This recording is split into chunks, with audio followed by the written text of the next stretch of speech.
গাজায় ইসরায়েলের অবিরাম বোমা বর্ষণের মধ্যেই প্রবল বৃষ্টিতে দেখা দিয়েছে বন্যা। সেই সাথে শীতের ছোবলে কাবু যুদ্ধপীড়িত মানুষ। ইসরায়েল বাহিনীর হামলায় উত্তর জাবালিয়ানে কমপক্ষে একজন এবং নিকটবর্তী বেতলাহিয়ায় অন্তত ৬ জনের মৃত্যু হয়েছে। এদিকে প্রবল বর্ষণে স্ট্রিপ জুড়ে শতাধিক অস্থায়ী আশ্রয়কেন্দ্র বন্যা দেখা দেয়ায় পরিস্থিতি আরও খারাপ হয়েছে।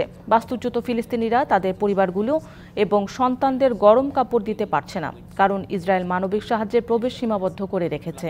জাতিসংঘ বলেছে যে গাজার হাসপাতালগুলোতে ইসরায়েলের হামলা তার স্বাস্থ্যসেবা ব্যবস্থাকে সম্পূর্ণ পতনের দ্বারপ্রান্তে ঠেলে দিয়েছে।